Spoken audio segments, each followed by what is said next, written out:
Alhamdulillah wassalatu wassalamu ala Rasulillah wa ahlihi wa wala amma ba'd. Alhamdulillah kita berjumpa kembali di salah satu rumah-rumah Allah, Masjid Nurul Iman Blok M Square ini di Majelis Ta'lim The Strangers Al Ghuraba yang kesekian kalinya. Terima kasih atas kehadiran Anda dan terima kasih atas kesabaran Anda menunggu guru kita.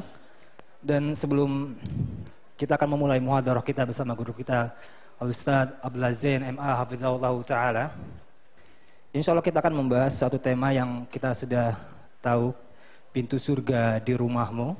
Ini insya Allah akan menjadi pembahasan yang menarik dan berfaedah banyak bagi kita semua, dan diharap dicatat faedah-faedah yang dibawakan oleh guru kita Al-Ustaz Abdullah Zain Hafizahullah Ta'ala.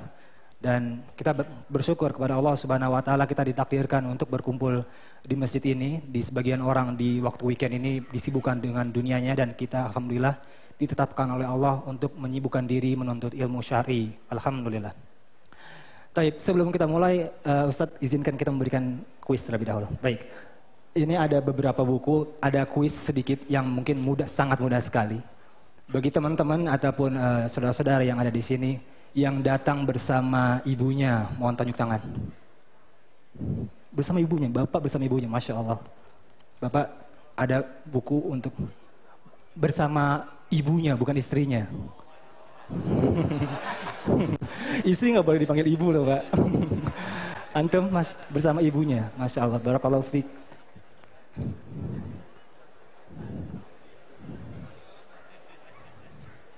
Bapak silakan masuk, silakan datang ke sini, ada buku. Ini semoga bermanfaat bagi Bapak, itu karya Profesor Dr. Adi. Semoga bermanfaat bagi Bapak. Baik. Ada banyak, Fan. Siapa yang hari ini sudah telepon ibunya bilang, Bu, doakan saya hari ini? Sepi dah. Ini masya Allah, barakallahu fina wa fikum. Antum sudah ngomong gitu? Masya Allah. Ini kayaknya 3 nih bukunya nih, Pak. 3 boleh. Untuk ibunya juga ya, Pak ya? 4, Van. 4 boleh deh. Silakan. Kita di sini insya Allah mudah untuk memberikan. Semoga bermanfaat ya, jazakallahu khairan. Barakallahu fiik wa fina. Baik, kita akan memulai muhadarah kita bersama guru kita Al-Ustaz Abdullah Zain Hafizahullah Ta'ala.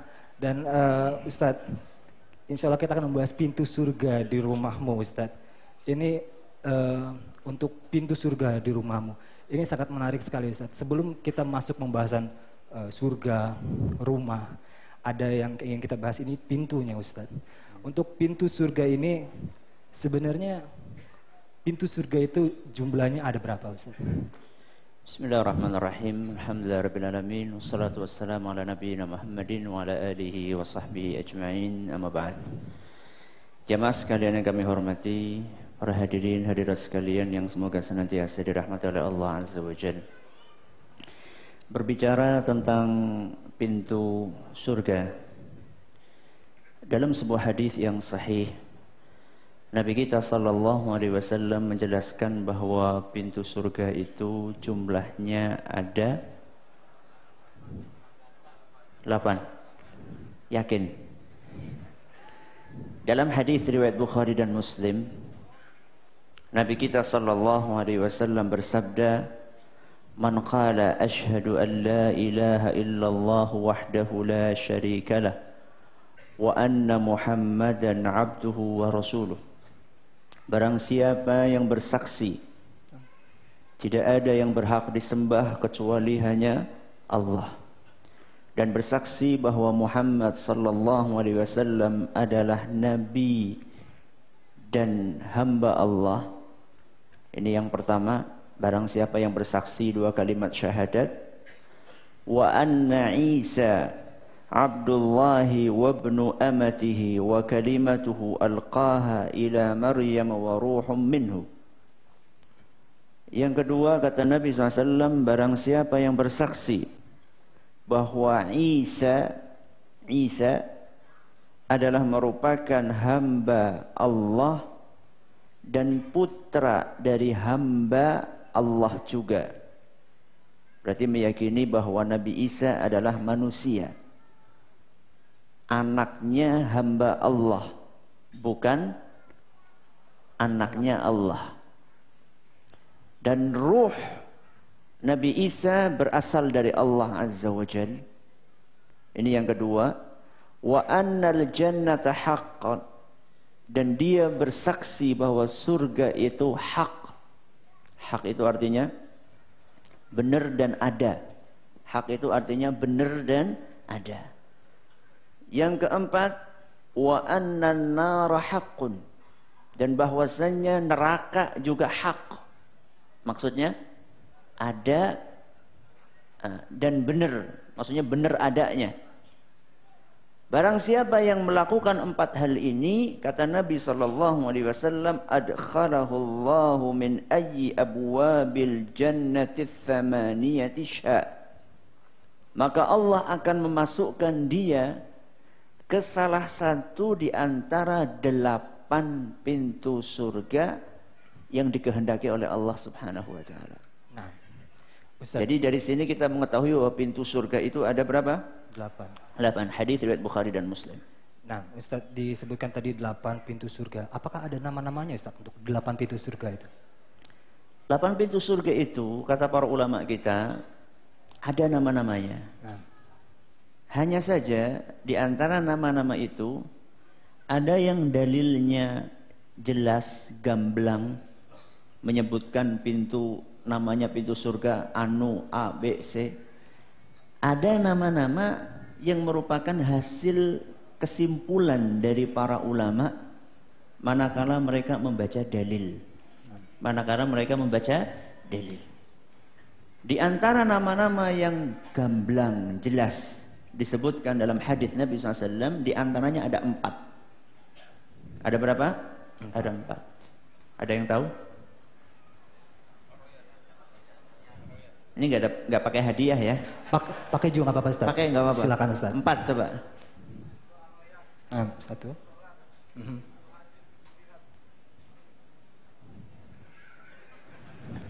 Anda belum beruntung. 4. Satu lagi coba. Ada yang bisa? Lagi. Tadi ada yang kurang sedikit. Sudah. Pintu, bukan surga. Bukan nama surga, nama pintu. Antum? Coba, ada yang mau coba? Ya. Pintu Ya. puasa?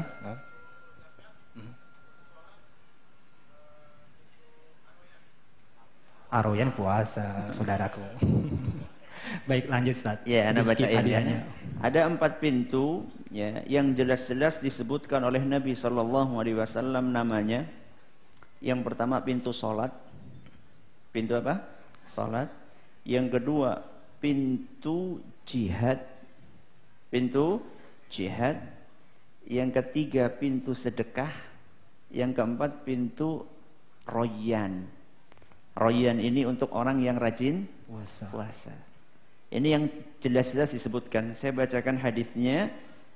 Dalam sebuah hadis yang diriwayatkan oleh Imam Bukhari dan Muslim, Nabi kita sallallahu alaihi wasallam bersabda, kata beliau, "Faman kana min ahli salati du'iya min babis salah."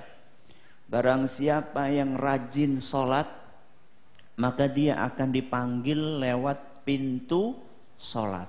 Ini kan Nabi SAW menamakan sendiri bahwa pintu itu adalah pintu salat. Kemudian, "Waman kana min ahlil jihad du'iya min babil jihad." Barang siapa yang rajin jihad akan dipanggil dari pintu jihad. Ini udah berapa? 2. Yang ketiga, waman kana min ahli sadaqati du'iya min babis sadaqah. Barang siapa yang rajin sedekah akan dipanggil dari pintu sedekah. Dan barang siapa yang rajin puasa akan dipanggil dari pintu royan. Tadi semuanya namanya sesuai dengan amalan. Kenapa giliran puasa kok namanya bukan pintu puasa? Ini ada hadiahnya nih. Ayo. Kok jadi anak yang host? Gak apa-apa, ada hadiahnya nih. Ya.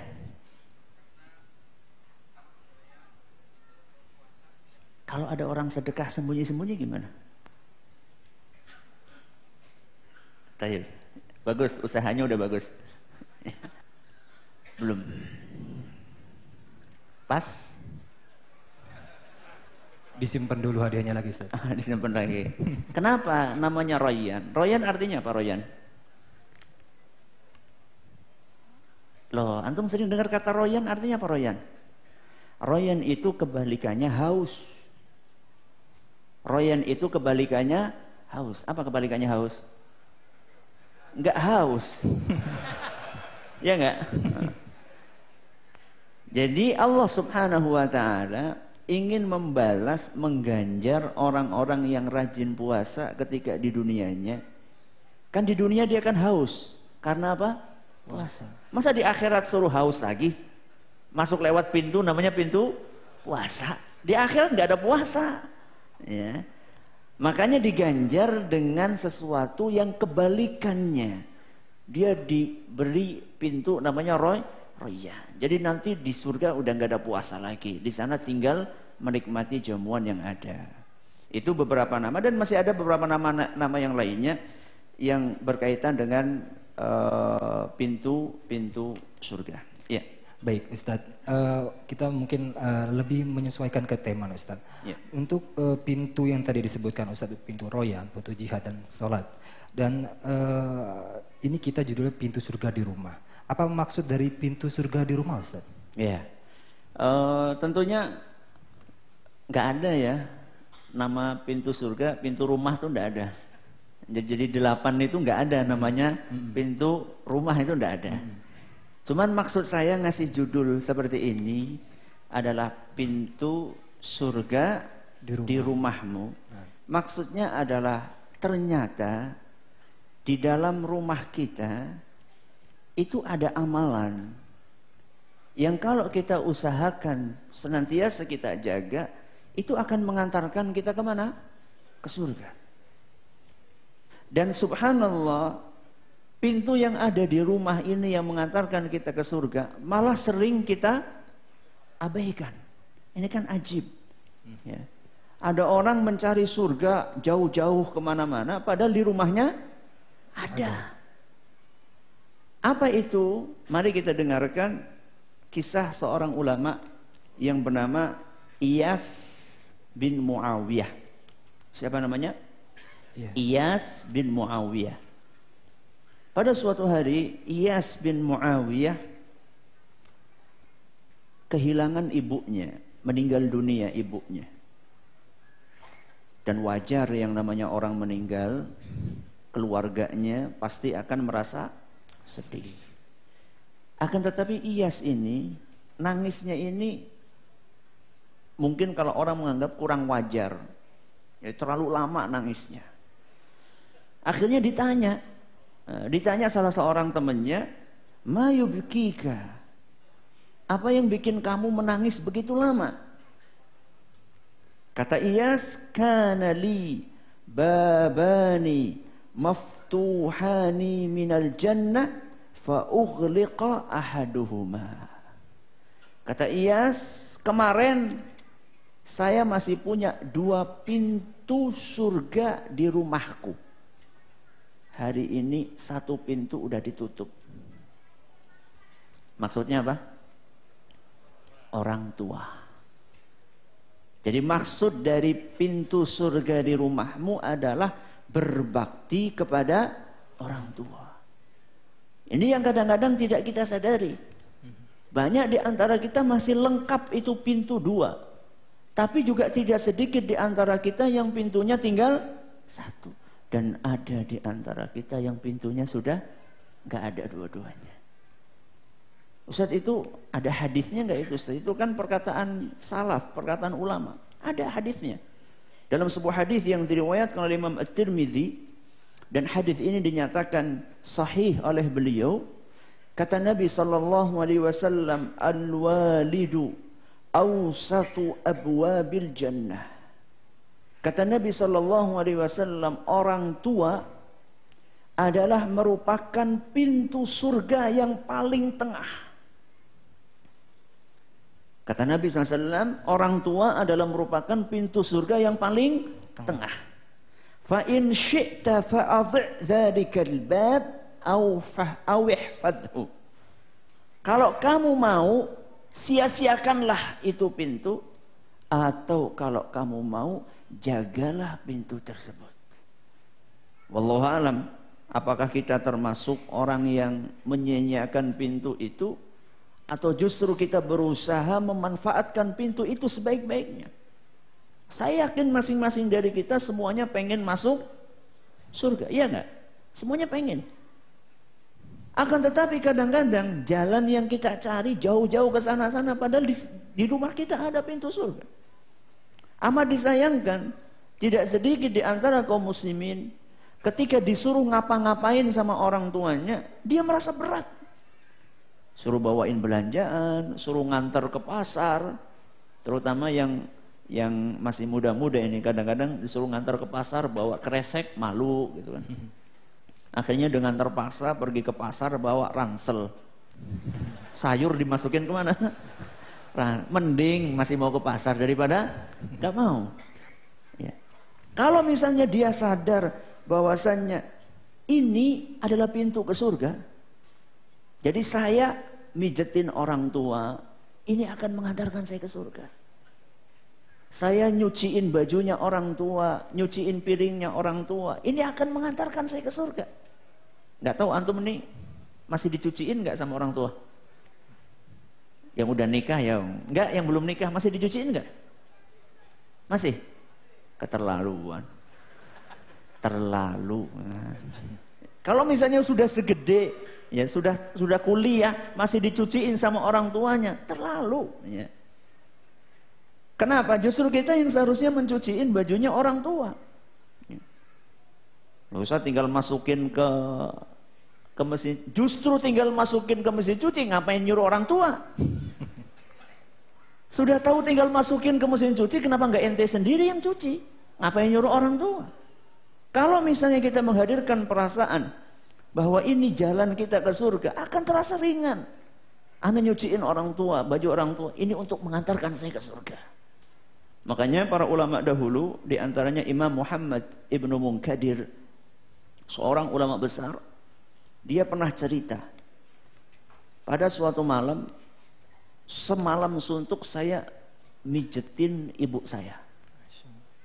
Sedangkan saudara saya yang bernama Umar bin siapa?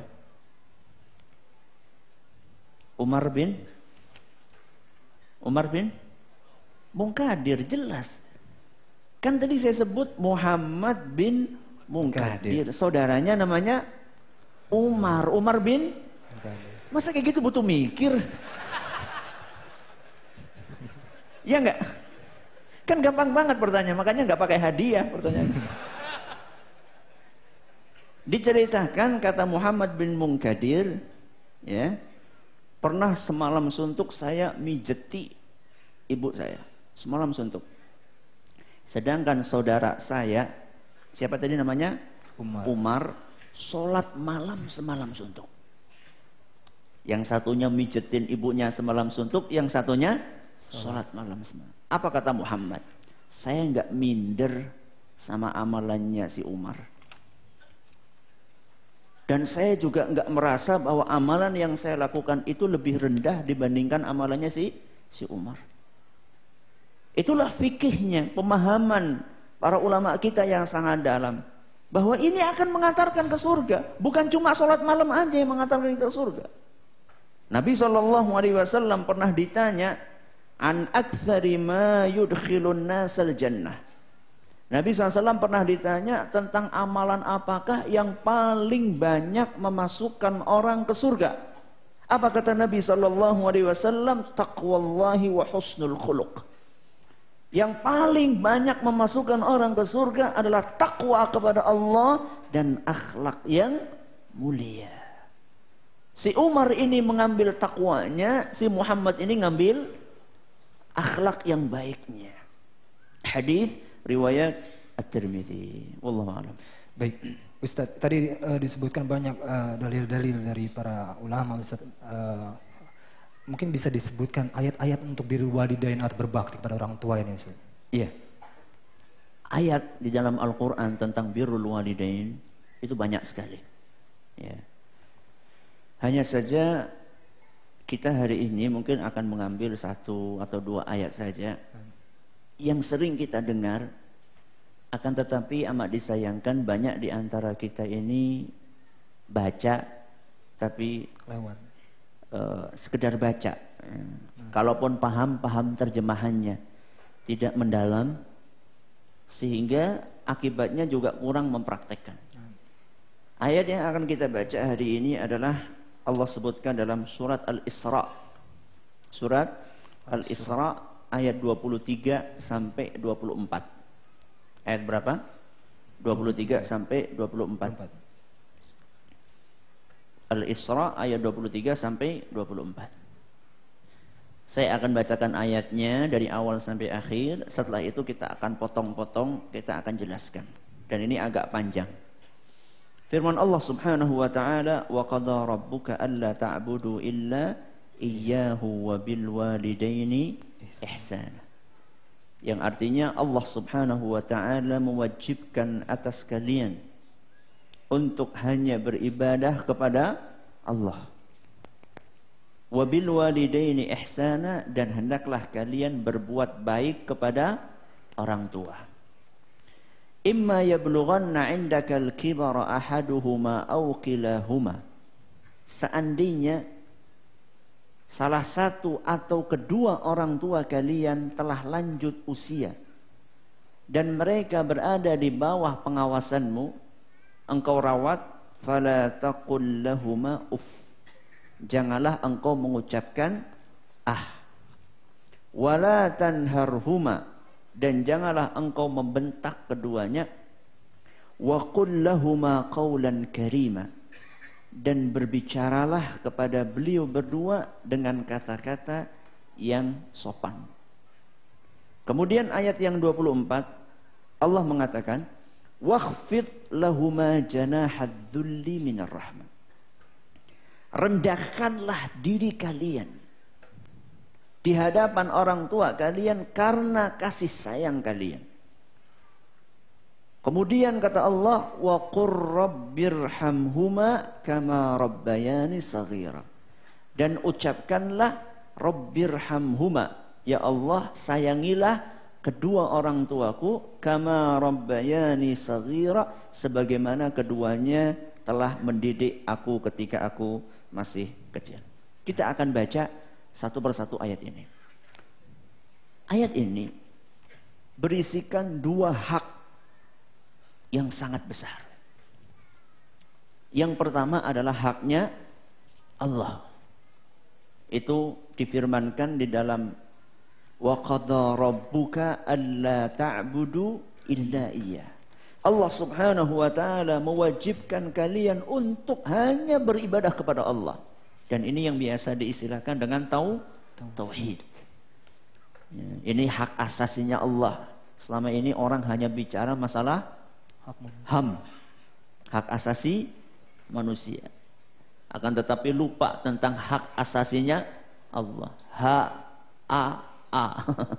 Bukan ham ya, hak asasi Allah Subhanahu wa taala. Apa itu? Yang paling utama adalah tauhid.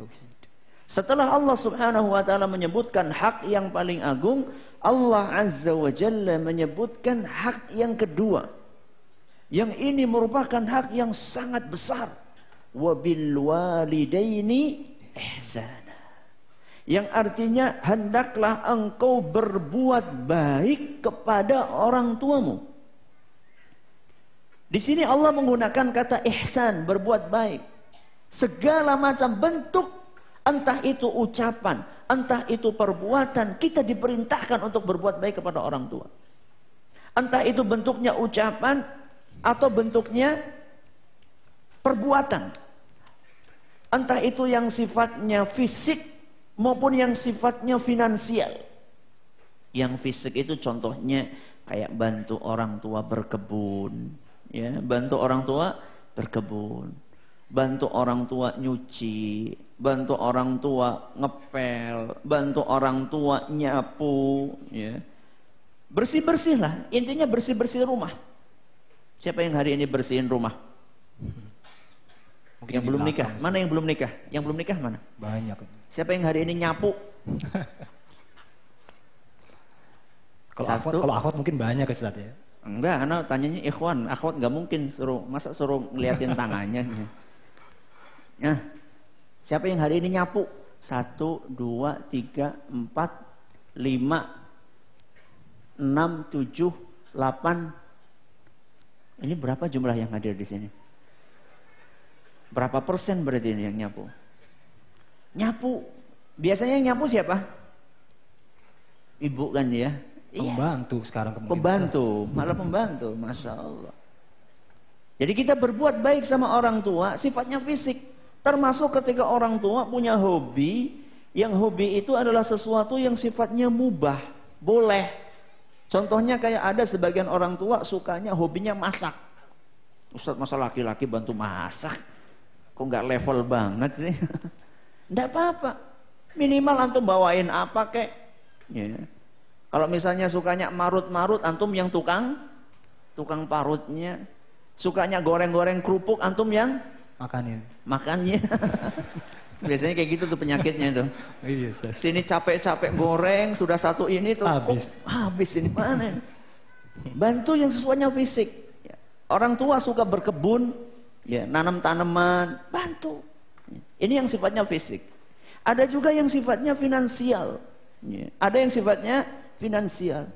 Bantu orang tua berobat, bantu biaya berobat untuk orang tua, bantu untuk makan orang tua, bantu untuk kesehatan orang tua. Ya. Makanya pada zaman ulama dahulu diceritakan ada seorang namanya Muhammad ibnu Sirin. Ya. Diceritakan bahwa pada masa beliau yang namanya korma itu harganya mahal sekali. Sampai ya, saat itu harga korma itu sampai 1000 dirham. Dirham itu kalau misalnya 50.000 aja, berarti 1000 kali 50.000 berapa tuh? Berapa? 50.000 kali 1000, 50 juta, bayangkan.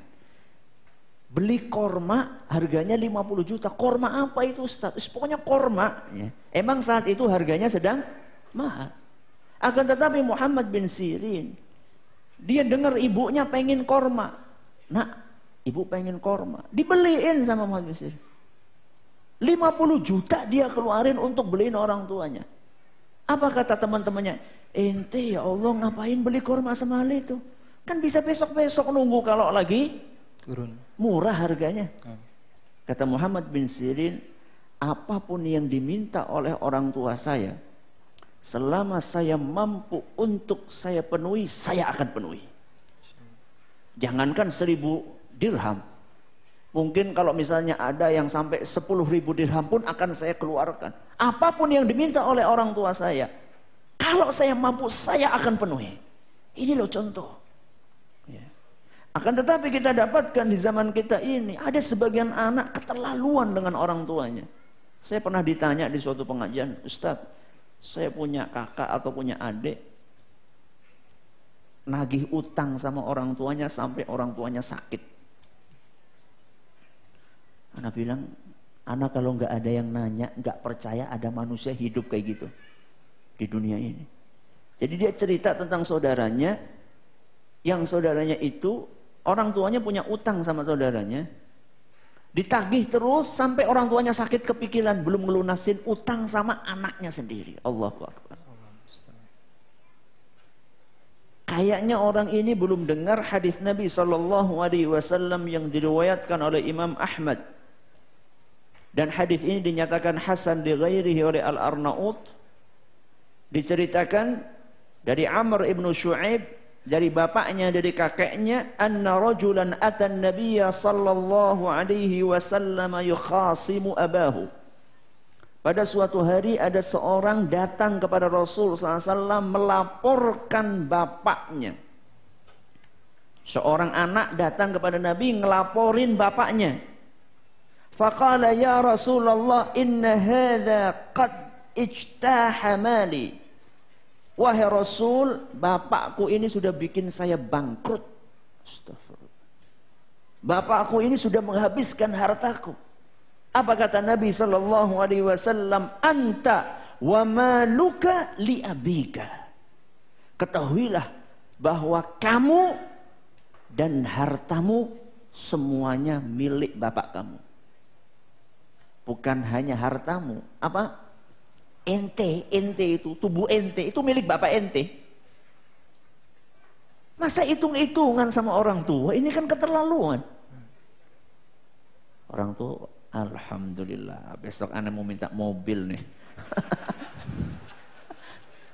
Ya enggak, yang ngeliat.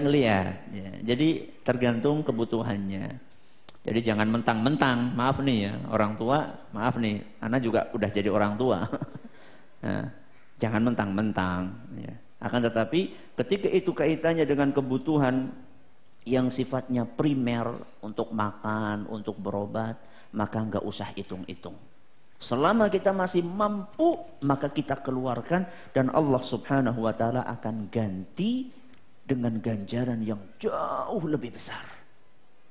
Ini adalah firman Allah yang berbunyi wa qada rabbuka alla ta'budu illa iyyahu wa bil walidaini ihsana.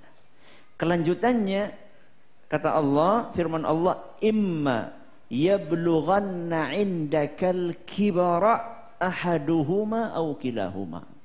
Kata Allah Subhanahu wa taala, firman Allah, andaikan salah satu atau kedua orang tuamu sampai lanjut usia dan keduanya atau salah satunya berada di dalam pengasuhanmu.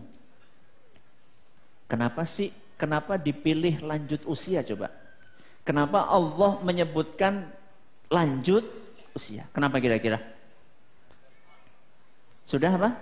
Lemah. Terus? Sudah? Cerewet. Rewel. Ada yang lain? Seperti anak-anak. Betul. Sakit-sakitan. Terus apalagi nih yang bau-bau tua apa nih? Pensiun. Uzur, pikun. Apalagi? Sengaja Allah Subhanahu wa taala menyebutkan tua, ya, lanjut usia ini adalah untuk menjelaskan ketika orang tua kita sudah tua. Orang tua sudah tua. Emang dia dari dulu emang udah tua. Ketika orang tua kita sudah lanjut usia, maka kebutuhan dia kepada anaknya lebih besar dibandingkan ketika orang tua kita ini masih muda. Kenapa? Karena saat itu tadi sudah antum sebutkan, sudah uzur, sudah semakin lemah, sudah semakin, maaf mungkin ada yang sebagian pikun, ya. Kakinya sudah mulai sakit-sakitan, ya macam-macam itu kan, osteoporosis, bahasa gampangnya olinya udah kurang gitu aja, ya, itu lebih gampang, olinya udah berkurang, jadi sudah kurang ini lagi ya, jadi nggak enak, itu perlu dituntun, ya. Dia jalannya udah sulit, perlu kita tuntun, mungkin penglihatannya sudah mulai rabun, mungkin pendengarannya sudah mulai berkurang. Dia membutuhkan tangan kita untuk menuntun dia, orang tua kita. Tangan yang sudah keriput itulah yang dahulu selalu menuntun kita untuk latihan jalan. Sekarang tangan itu butuh untuk kita tuntun. Tubuh yang sudah ringkih karena sudah lanjut usia itu, yang dahulu senantiasa menggendong kita, sekarang orang tua kita bukan digendong, didorong pakai kursi roda. Dia yang selalu membawa kita kemana-mana ketika kita masih di perut ibu. Gak pernah ibu kita kepikiran naruh kita barang semenit, gak ada. Ke pasar dibawa, kemana lagi? Tidur dibawa. Tidur akhirnya cuma bisa melumah, terlentang atau miring. Gak mungkin mau tungkerep, gak bisa. Bayangkan, nggak pernah kepikir. Coba antum pikirkan, bawa ransel. Antum dulu beratnya berapa kilo? Yang 3 kilo misalnya. Bawa ransel 3 kilo selama 9 bulan. Gimana rasanya? Tidur dibawa, ke kamar mandi dibawa, sholat dibawa. Pernah nggak ada ibu-ibu ke kamar mandi? Sebentar dong, anak taruh dulu. Gak ada. Tubuh itulah yang membutuhkan bantuan kita. Makanya para ulama kita dahulu luar biasa kalau masalah berbakti kepada orang tua. Diceritakan di dalam sebuah kitab Al-Bir Was-Silah dari Imam Ibnu Jauzi, ada seorang datang kepada Ubaidullah ibnu Umair. Kata dia, kata orang tersebut, hamaltu ummi ala raqabati min Khurasan hatta qadaitu bihal manasik. Wahai Ubaidullah, saya ini gendong ibu saya mulai dari Khurasan. Khurasan itu mana ya? Ya daerah Persia sana lah, kira-kira di sekitar Iran gitulah, daerah-daerah sana, Afghanistan gitu. Saya gendong ibu saya dari Khurasan sampai selesai haji. Berapa kilo kira-kira? Coba anak tanya sama antum, siapa yang pernah gendong ibunya? Angkat tangan. 1, 2, 3, 4, 5. Berapa jam kuat? Berapa jam kuat gendong ibu? Sejam. Sejam sudah apa? Encoknya kamu. Ini dari Khurasan sampai ke Mekah, sampai ke Madinah, sampai balik lagi. Bertanya kepada Ubaidullah. Kata orang tersebut, hal aturani jazaituha. Apakah dengan apa yang saya lakukan ini, menurut kamu saya sudah membalas jasa orang tua saya? Ribuan kilometer saya jalan kaki gendong tubuh ibu saya. Apakah dengan seperti ini saya sudah bisa membalas jasa orang tuaku kepada diriku? Apa kata beliau? La. Apa artinya la? Tidak. Tidak. La wala talqatan wahidah. Kamu itu belum bisa membalas, walaupun hanya sekedar membalas kontraksi ibumu 1 kali. Jadi kalau orang mau melahirkan kan ada kontraksinya itu, ada dorongan-dorongan, ada mengejannya. Jadi ibu kamu mengejan sekali, itu nggak bisa dibalas dengan kamu gendong ibu kamu ribuan kilometer. Itu baru ngejannya, belum melahirkannya, belum menyusuinya, belum mendidiknya. Ya. Makanya di sini Allah Subhanahu wa taala mengatakan, imma yablughanna indakal kibara ahaduhuma aw kilahuma. Kemudian Allah mengatakan, fala taqul lahuma uff. Janganlah kamu katakan uff. Uff ini mungkin di dalam bahasa kita apa? Atau mungkin juga cek. Ya. Nah, bisa semua kan? Ya. Mungkin itu. Ya. Kata sebagian ulama, lau alimallahu syai'an minal uquqi adna min uffin laharamahu. Kata seorang ulama, andaikan ada tingkat kedurhakaan yang lebih kecil dari uff, niscaya Allah akan sebutkan. Jadi yang paling kecil aja nggak boleh. Apalagi yang lebih besar. Ketika kita menghadapi orang tua kita sudah mulai pikun, ya, sudah mulai lanjut usia, biasanya orang tua itu lebih sensitif. Ini yang membutuhkan ekstra kesabaran. Apa-apa kayaknya salah. Datang bawa oleh-oleh, katanya ngapain bawa oleh-oleh? Kan sudah banyak makanan di rumah. Salah. Besok nggak bawa oleh-oleh, dikatakan tega-teganya jauh-jauh nggak bawa oleh-oleh. Yang benar gimana? Sensitif orang tua kita. Ketika sudah mulai lanjut usia, dia sensitif. Kita perlu kesabaran. Sebagaimana dahulu orang tua kita itu sabar untuk ngelatih kita berbakti, ngelatih kita jalan, ngelatih kita baca. Nanya, nggak tahu kita berapa kali coba nanya sama orang tua kita. Tanya satu barang. Anak sekarang itu kadang-kadang sama anak-anak, yang terutama yang terakhir ini, kadang-kadang yang namanya nanya itu barang satu ditanya bolak-balik. Misalnya nih, dia tanya misalnya, ini apa Bi? Gelas.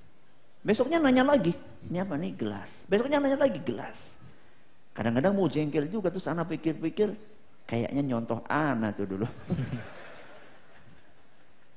Coba lihat bagaimana sabarnya orang tua, dan seingat anak, belum pernah orang tua dulu bentak gara-gara kebanyakan. Entah berapa belas kali kita nanya satu barang, itu baru satu barang loh. Di rumah itu ada berapa barang? Puluhan, ratusan barang. Berarti berapa kali orang tua kita menghadapi pertanyaan kita? Belum ketika kita mainan air, ya, air yang ada di bak dikuras sampai habis. Belum lagi kita mainan pasir, belum lagi kita mecahin gelas. Lihat kesabaran orang tua. Nah sekarang kita hanya sekedar dikatain masalah oleh-oleh sudah jengkel.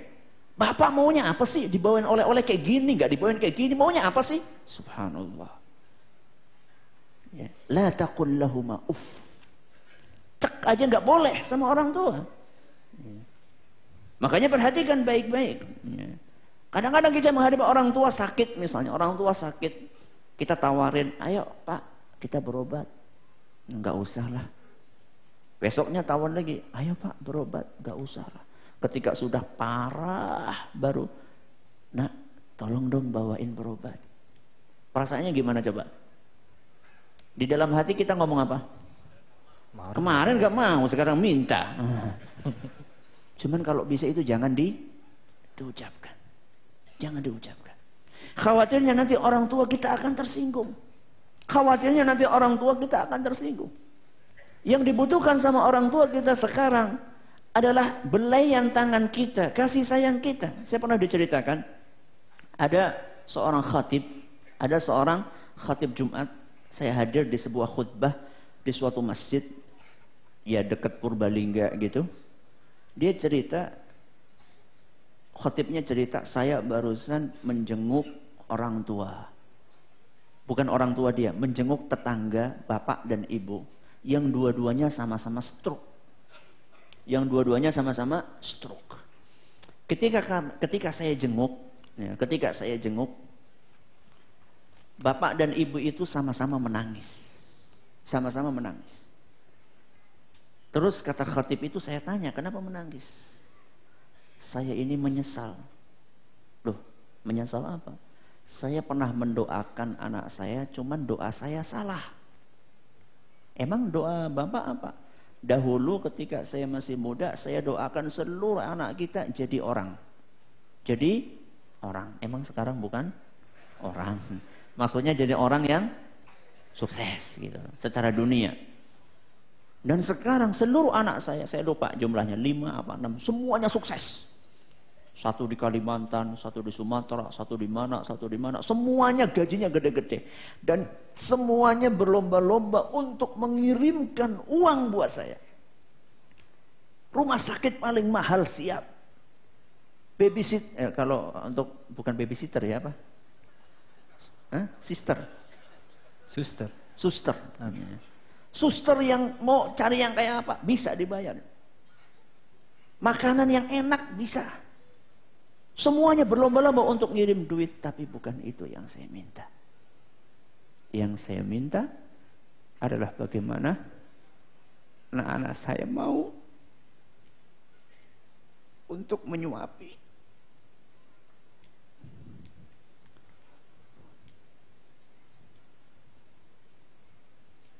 Jadi kata bapak ibu itu, saya nggak butuh uang itu, saya cuma butuh anak-anak saya ini menyuapi saya butuh anak-anak saya ini memijati saya, itu yang saya minta. Dan saya menyesal dahulu berdoanya hanya sekedar minta anak sukses. Dan betul mereka sukses secara duniawi, akan tetapi mereka kurang memperhatikan orang tuanya. Yang dibutuhkan orang tua itu bukan hanya uang, Yang dibutuhkan oleh orang tua adalah bagaimana kita menyayangi orang tua kita. Maka kemudian Allah Subhanahu wa taala berfirman, "Wala tanharhuma." Dan janganlah engkau membentak kedua orang tuamu. Wa qul lahuma qawlan karima. Dan ucapkanlah perkataan yang sopan. Ya. Membentak enggak boleh. Yang jelas membentak itu kan karena kita marah. Ada seorang ulama dahulu, dia enggak bentak, dia cuman kelewat mengangkat volume suaranya. Jadi dia mungkin karena orang tuanya agak jauh, akhirnya dia teriak mungkin. Enggak maksud untuk membentak. Tapi dia langsung ingat firman Allah Subhanahu wa taala ini, langsung dia itu menebus dosanya itu dengan memerdekakan 2 budak. Ya, kalau sekarang satu budak misalnya ya, misal satu budak harganya 100 juta, berarti langsung sedekah 200 juta. Karena dia khawatir termasuk orang-orang yang durhaka kepada orang tuanya. Itu padahal nggak sengaja, apalagi anak-anak yang sengaja membentak orang tuanya, naudzubillahi min dzalik. Kemudian kata Allah, firman Allah Subhanahu wa taala, wa qul lahuma qawlan karima, dan berbicaralah dengan orang tuamu menggunakan bahasa yang sopan, menggunakan bahasa yang santun. Kalau orang Jawa mengenal adanya bahasa kromo, kemudian di atasnya ada kromo inggil. Nggak tahu kalau di Betawi ada nggak tuh kromo tuh? Di Sumatera ada nggak kromo? Nggak ya. Tapi kalau di Betawi kan nggak mungkin manggil bapaknya lu gue, kan nggak mungkin kan ya? Nggak mungkin, pasti kan ada bahasanya yang sopan. Jadi usahakan ketika kita berbicara dengan orang tua, kita berbicara dengan bahasa yang bagus, ya, sesuatu yang menenangkan hati orang tua kita. Kadang-kadang orang tua kita butuh sama kita sekedar dia cerita nostalgia, ya, bercerita tentang masa-masa kecil kita. Ceritanya ya itu aja. Dulu kamu pernah kayak gini, pernah kayak gini. Itu selalu diulang-ulang. Jangan sampai keluar dari kata-kata kita. Emang gak ada yang lain apa bu? Dengerin aja, dengerin. Mereka itu didengerin sudah seneng. Mereka itu butuh waktu-waktu untuk bercengkerama dengan kita. Duduk di samping kita, ngobrol. Itu mereka senang. Saya pernah mendengarkan sebuah ceramah di sebuah kaset tentang berbakti kepada orang tua. Kata dia, ada seorang ibu atau bapak punya anak banyak. Ya, punya anak banyak. Dan rata-rata secara ekonomi semuanya jadi, kecuali satu orang yang penghasilannya pas-pasan atau bahkan cenderung kurang.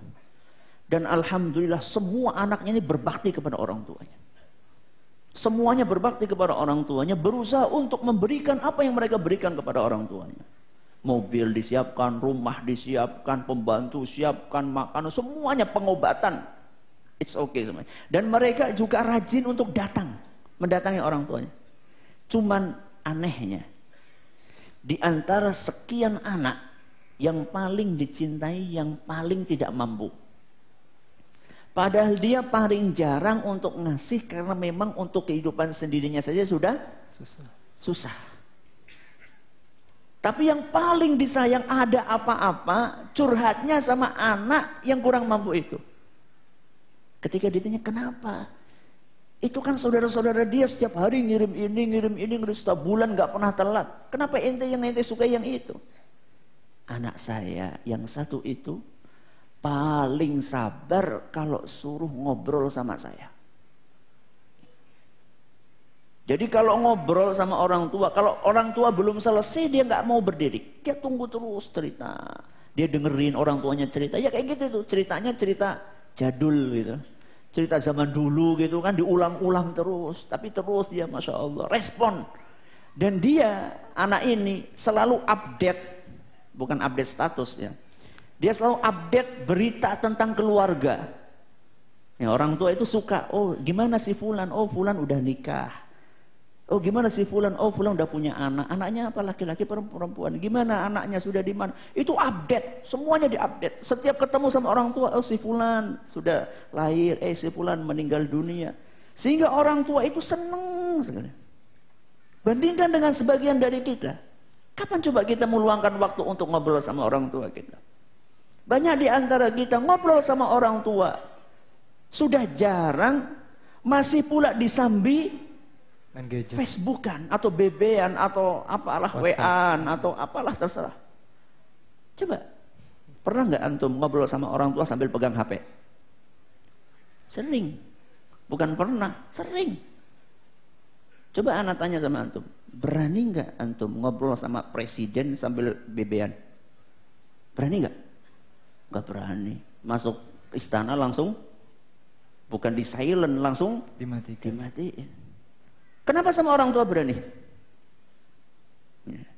Kenapa kita tidak berusaha untuk duduk di hadapan orang tua, kita dengarkan apa yang disampaikan oleh orang tua kita?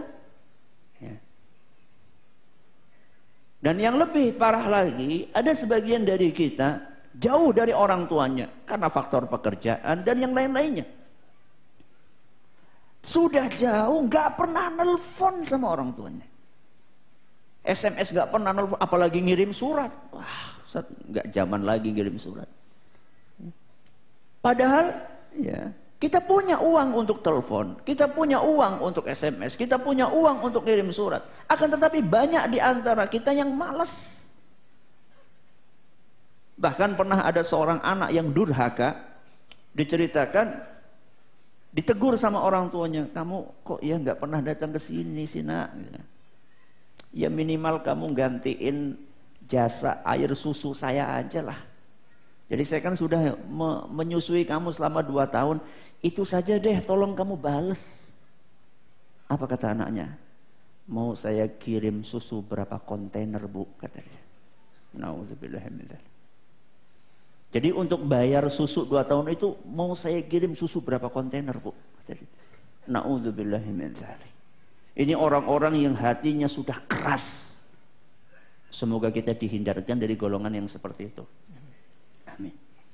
Lalu Allah Subhanahu wa taala berfirman, dan ini ayat yang berikutnya, ayat berapa tadi? 23 ya?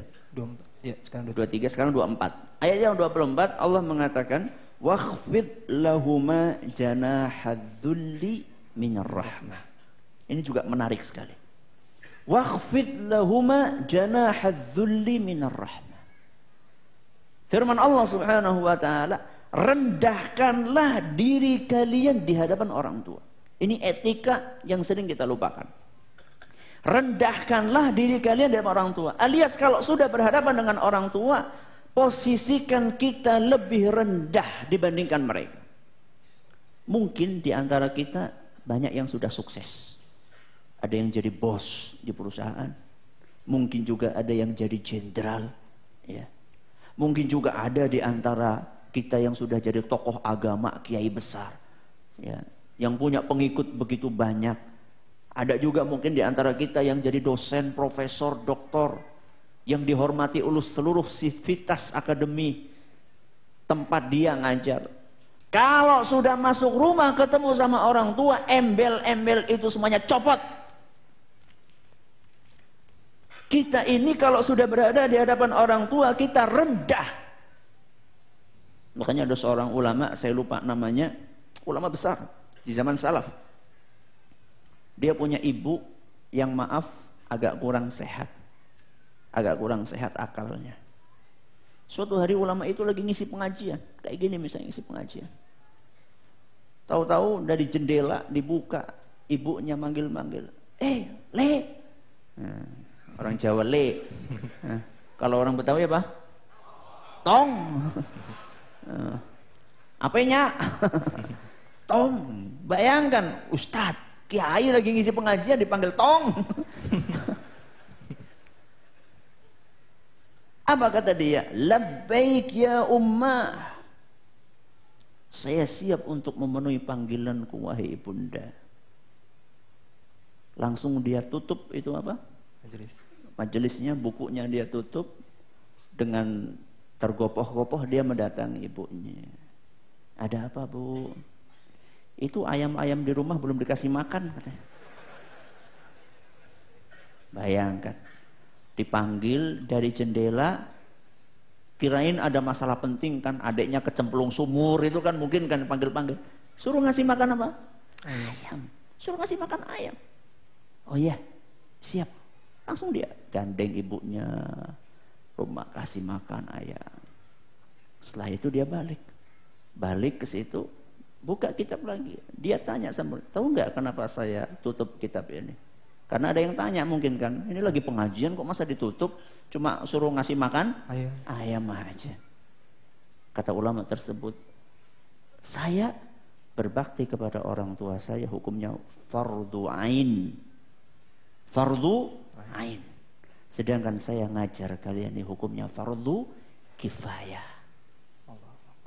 Jadi saya harus mendahulukan yang fardu ain daripada yang fardu kifayah. Lihat.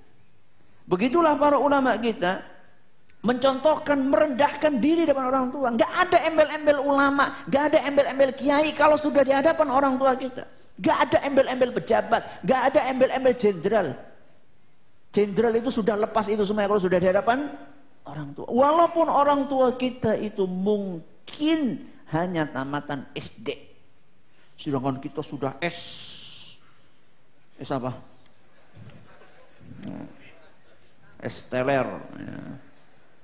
Itu udah gak ada itu. Kalau sudah di hadapan orang tua kita harus rendah. Kenapa kita harus merendah? Karena jasa mereka yang sangat besar kepada kita. Coba bandingkan, bandingkan ketika kita berhadapan dengan atasan kita, ketika kita berhadapan dengan bos, ketika kita berhadapan dengan pejabat. Kenapa kita bisa duduk begitu sopan, sedangkan di hadapan orang tua kita, kita tidak bisa duduk dengan sopan. Kalau orang Jawa itu kan masalah-masalah etika kan saya perhatikan. Saya kira juga bukan hanya orang Jawa saja. Yang namanya duduk sambil ngangkat kaki, apa istilahnya? Jegang. Tahu jegang nggak antum? Masa saya praktek di sini? Ya. Jegang itu ngangkat kaki. Berani nggak antum sama bos? Ya, lagi bicara masalah kenaikan gaji, antum lagi pengen gajinya naik, antum ngobrolnya sambil apa? Jegang. Berani nggak? Nggak berani. Takutnya. Kenapa sama orang tua kita berani?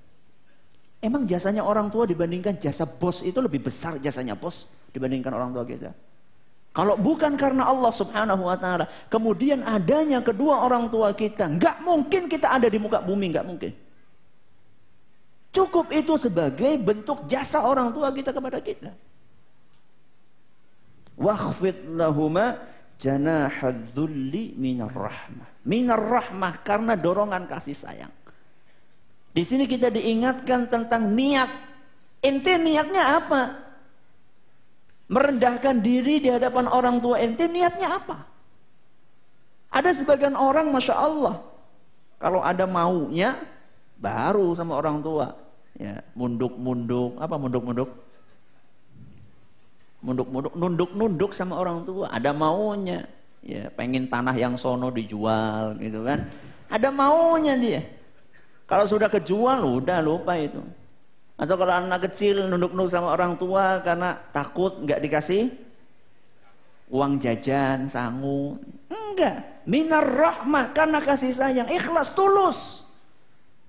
Sehingga yang terasa pun akan beda. Jadi orang merendah karena tulus, ikhlas, sama orang merendah karena punya maksud duniawi, beda efeknya. Kayak tangisan air mata buaya sama tangisan yang tulus beda.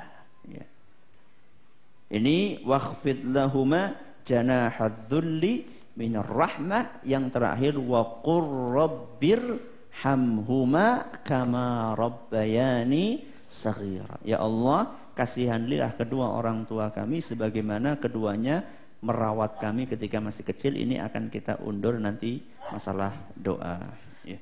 Tapi Ustaz, tadi menarik Ustaz, ketika ulama dipanggil oleh ibunya itu langsung menyaut. Ada juga kisah yang dipanggil sedang sholat sunnah juga, itu kita juga wajib untuk membatalkan sholat juga Ustaz ya? Iya betul. Jadi kalau sholat sunnah Nah, antum lagi sholat sunnah, sholat duha, dipanggil-panggil, boleh antum membatalkan. Yang nggak boleh itu kalau sholatnya sholat wajib.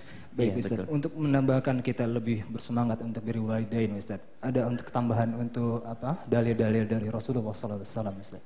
Oh iya, kalau tadi kita baca ayat Quran surat apa tadi? Al-Isra ayat 23 sampai 24. Kalau hadis Nabi SAW lebih banyak lagi. Ada yang sifatnya ucapan Nabi SAW, ada yang sifatnya perbuatan dari Nabi SAW, ada yang sifatnya persetujuan dari Nabi SAW. Jadi tiga-tiganya itu ada tentang birrul walidain. Di antara hadis yang sering kita dengar, sering kita dengar. Cuman sayangnya gitu, kita kurang memahami sehingga prakteknya pun jadi kurang. Adalah sebuah hadis yang diriwayatkan oleh Imam Bukhari dan Muslim dari Abu Hurairah radhiyallahu anhu. Beliau berkata, "Ja'a rajulun ila Rasulillah sallallahu alaihi wasallam faqal." Pada suatu hari ada seorang yang datang kepada Nabi sallallahu alaihi wasallam dan dia bertanya kepada Nabi sallallahu alaihi wasallam, "Man ahaqqun nasi bi husni sahabati?" Wahai Rasul, siapakah manusia yang paling berhak untuk saya sikapi dengan sikap yang baik? Siapakah yang paling berhak untuk saya sikapi dengan cara yang baik? Maka Nabi SAW menjawab, ummuka. Apa artinya? Ibumu. Sahabat itu bertanya, terus siapa? Nabi melanjutkan, ummuka, ibumu. Terus siapa lagi? Ibumu. Sampai berapa kali? 3 kali. Thumma man. Yang keempatnya ditanya, terus siapa lagi? Baru Nabi SAW mengatakan, abuka. Apa abuka? Bapakmu. Ini hadis mungkin sejak SD kita sudah dengar. Ya enggak? Akan tetapi enggak tahu kita sudah praktek atau belum. Saya mendapatkan faidah ini dari Syekh Abdul Razak hafizahullah ta'ala ketika ngisi di Roja. Saat itu saya lagi naik kendaraan, ada acara di Jakarta berapa tahun yang lalu saya lupa. Saya begitu dengar itu, saya seumur-umur ini kayak baru paham ini hadis. Jadi saya seperti antum pernah dengar hadis ini sejak SD.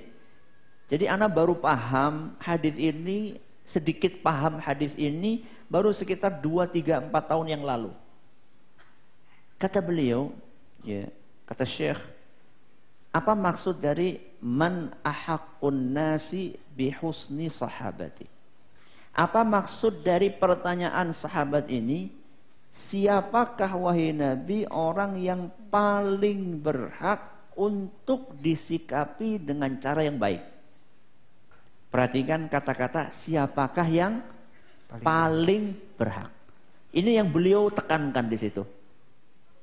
Sekarang saya tanya, apakah hadis ini menunjukkan bahwa orang lain selain orang tua itu tidak berhak untuk kita sikapi dengan baik?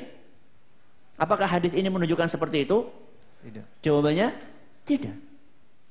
Ya. Bos kita berhak untuk kita hormati, pejabat berhak untuk kita hormati, ustadz berhak untuk kita hormati, dosen, guru berhak untuk kita hormati, pejabat berhak untuk kita hormati. Ya, orang-orang partner bisnis berhak untuk kita hormati. Akan tetapi yang ditanya di sini siapa yang paling, itu yang ditanya. Coba sekarang kita bandingkan. Kita bandingkan sikap kita di rumah di hadapan orang tua kita dengan sikap kita di masjid sama ustadz kita. Kalau antum mau nyapa ustadz, ya itu kan Assalamualaikum ustadz. Sampai kadang-kadang suaranya enggak kedengaran. Saking hormatnya sama orang tua. Pernah nggak antum kayak gitu sama ibu? Assalamualaikum bu. Ya. Atau sama dosen, ya, karena pengen remedi ya. Ya, nilainya apa kalau nggak naik apa? C. G. D. Nilainya karena jatuh akhirnya minta kenaikan. Lihat bagaimana datang bawa oleh-oleh, bawa gula, bawa kopi, bawa apalagi itu bawa teh, macam-macam itu dibawa ke situ. Ya. Sama orang tua coba kita gimana? Atau sama atasan kita, ya. Atau sama atasan kita. Jadi di sini bukan lagi kita dilarang untuk berbuat baik kepada selain orang tua, bukan. Akan tetapi siapa yang paling berhak? Orang tua.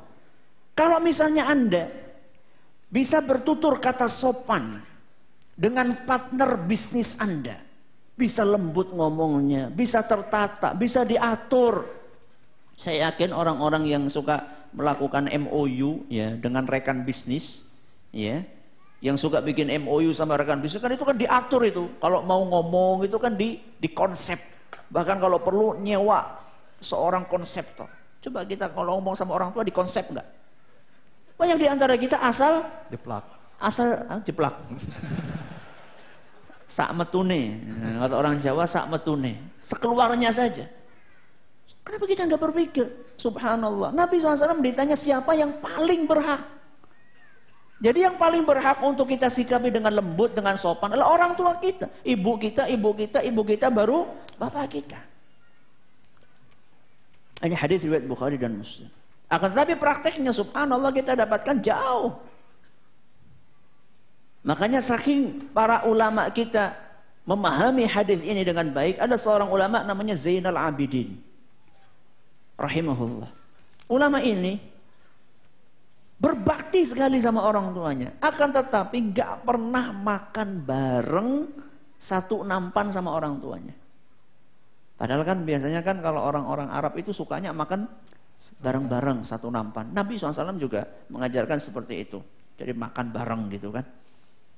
Akan tetapi si Zainal Abidin ini gak pernah makan bareng sama orang tuanya dengan cara seperti itu. Padahal dia orang yang terkenal berbakti sama orang tuanya. Ditanya dia, ente kenapa sih gak pernah makan sama orang tua ente? Bareng-bareng gitu, satu nampan gitu. Kata dia, aku takut durhaka. Masa makan bareng durhaka? Iya. Saya takut ketika makan bareng di situ ada lauk. Orang tua saya sudah pengen ngambil itu, kemudian saya dahului ngambil lauk itu. Mendahului keinginan siapa? Orang tua. Saya takut kalau kayak gitu durhaka sama bapak sama ibu saya.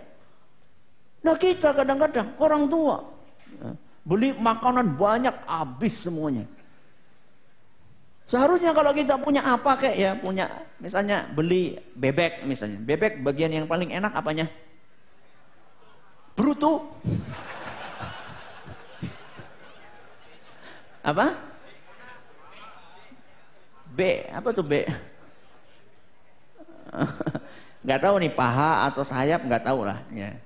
Itu kalau bisa kita beli sesuatu, itu kita sisakan yang paling spesial. Yeah. Bukan orang tua disuruh makan sisa dari kita. Ini praktek dari betul-betul bagaimana ulama kita berbuat baik sama orang tua. Ini contoh, namanya Zainal Abidin.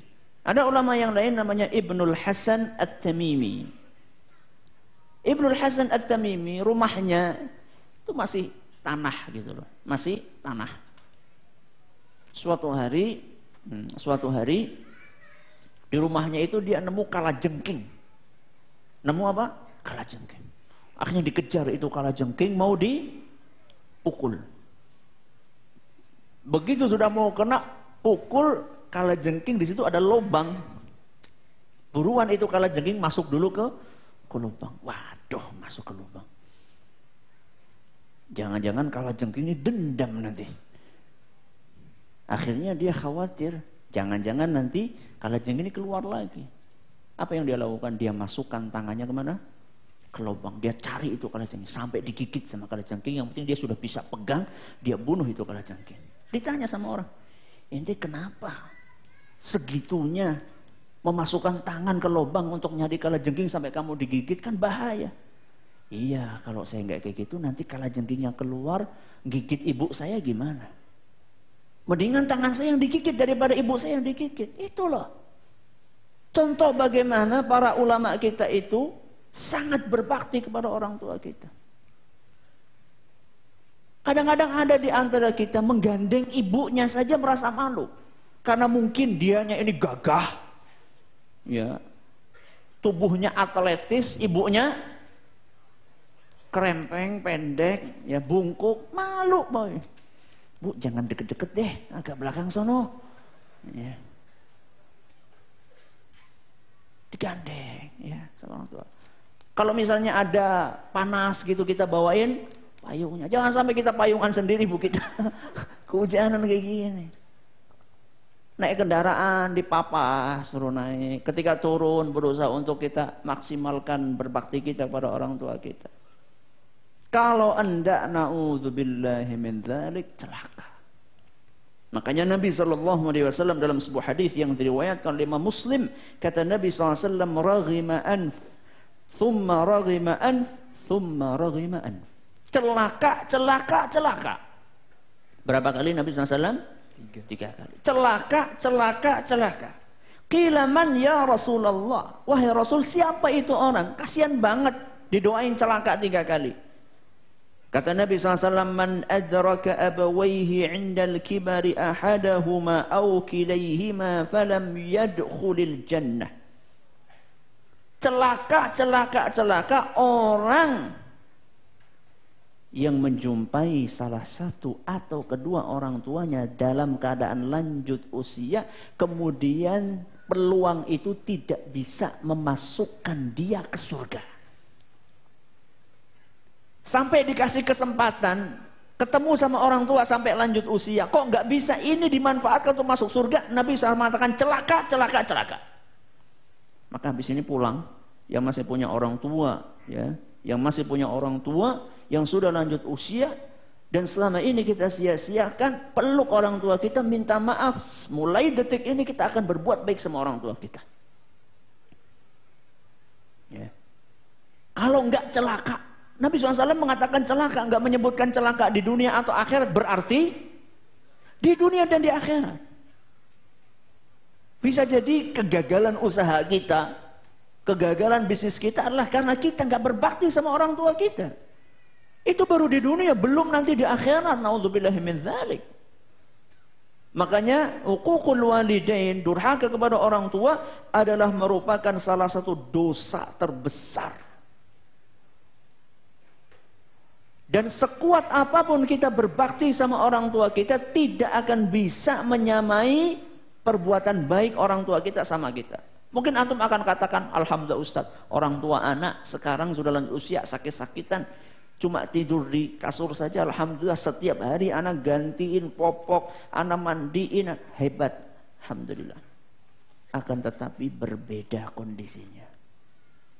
Ketika orang tua kita ganti popok kita, sama sekarang kita ganti popok orang tua kita, beda. Apa bedanya? Kalau orang tua kita dahulu ganti popok kita, dia berdoa, ya Allah, moga-moga anak ini sehat, cepat gede, semoga walafiat, semoga panjang umur. Ini ketika orang tua kita ganti popok kita. Kalau sekarang anak mengganti popok orang tuanya, apakah seperti itu doanya? Mudah-mudahan panjang umur, supaya anak bisa ganti popok tiap hari, gitu. Kenapa nggak mati-mati, gitu kan?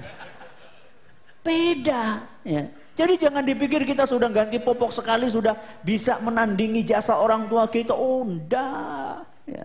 Orang tua kita dahulu ketika ganti popok kita, dia iringi dengan kasih sayang, dengan doa, gimana supaya anak saya ini besar, sehat, panjang umur, berkah. Kalau kita sebagian ganti popok orang tua dengan harapan dalam hatinya, kenapa sih lama banget? Ya. Na'udzubillahi min dzalik. Ya. Nah, Ustaz, ini mungkin saudara-saudara kita ini yang sudah terbiasa atau lagi bersemangat beragama, bermajelis ta'lim, Ustaz, ingin dengan sisi lain, Ustaz, untuk berbakti kepada orang tua. Mungkin ada cara yang tepat dalam mendakwahi orang tuanya supaya dia merasa mempunyai sisi lain dalam berbakti, Ustaz. Ya, jadi dari tadi kita berbicara tentang bakti orang tua, bantu finansial, fisik, tapi kita belum membahas tentang bakti kepada orang tua dengan cara menularkan ilmu yang sudah kita ketahui kepada siapa? Orang tua. Ini tadi belum kita bahas, ini penting. Saya yakin gak ada di antara kita yang pengen supaya pisah sama orang tua nanti di akhirat. Kita pengennya sama orang tua bareng-bareng terus.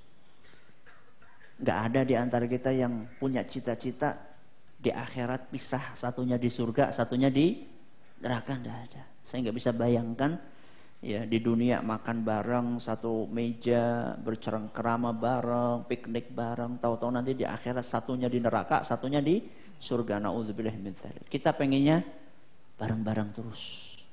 Kita pengen supaya di surga nanti bareng. Gimana caranya Ustaz?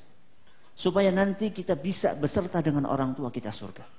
Caranya ada dalam Al-Quran surat At-Tur ayat 21. Surat apa? At-Tur. Surat At-Tur ayat 21. Di situ Allah Subhanahu wa taala berfirman, "Walladzina amanu wattaba'athum dzurriyyatuhum biimanin." Dan orang-orang yang beriman lalu diikuti oleh anak-anaknya, keturunannya juga beriman. Jadi orang tuanya beriman, anaknya juga beriman. Apa ganjarannya? Alhaqna bihim dzurriyyatahum. Kami akan gabungkan antara anak dengan bapaknya, dengan ibunya. Digabungkan di mana? Di surga. Jadi kalau kita pengen bareng sama orang tua kita di surga, sama-sama berusaha menjadi insan yang beriman. Anaknya sholat, orang tuanya juga sholat. Anaknya ngaji, orang tuanya juga ngaji. Anaknya berakidah benar, orang tuanya juga berakidah benar. Nah inilah tugas. Entah itu tugasnya orang tua atau tugasnya anak. Tergantung siapa yang dapat hidayah duluan. Kalau yang dapat hidayah duluan anak, maka dia berusaha bagaimana supaya orang tuanya juga mendapatkan hidayah. Sebaliknya, kalau misalnya orang tuanya yang dapat hidayah duluan, kita berusaha untuk anak kita pun mendapatkan hidayah. Kalau kita sudah bisa sukses untuk mendakwai keluarga kita, anak, bapak, ibu, ya, kakek, nenek, Masya Allah semuanya dapat hidayah. Inilah orang-orang yang sukses. Makanya definisi sukses menurut Allah Subhanahu wa taala, faman zuhziha 'anil nari wa udkhilal jannata faqad faz. Barang siapa yang diselamatkan dari neraka, dimasukkan ke surga, maka inilah orang yang sukses. Sukses itu bukan diukur dari mobil kita yang mewah, rumah kita yang megah, tanah kita yang luas. Bukan. Kalau kita bisa masuk surga, satu keluarga masuk surga, sukses. Akan tetapi untuk ke sana kan tidak mudah. Untuk ke sana tidak mudah. Butuh perjuangan. Ketika kita sebagai anak misalnya dapat hidayah dulu, gimana kita mengajak orang tua kita? Harus banyak etika yang kita perhatikan. Antara lain ketika kita ngajak orang tua kita, jangan sampai omongan kita itu terkesan untuk menggurui. Terkesan untuk menggurui. Ayo Pak, ngaji yuk Pak, biar pinter.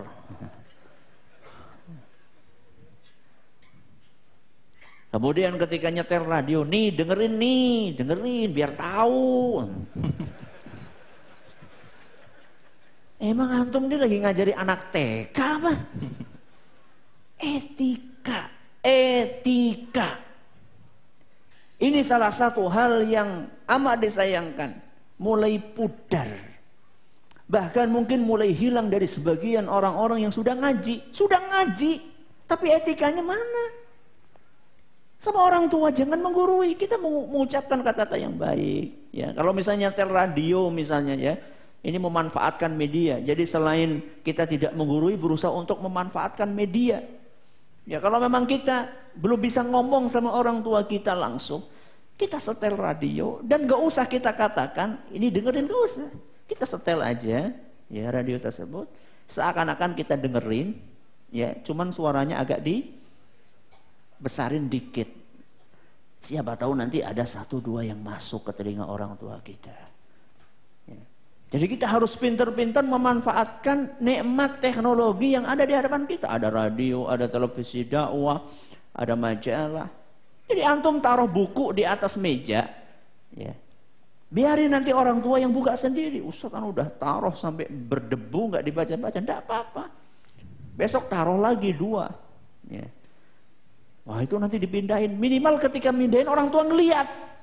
Ketika mindahin kan ngelihat. Ya.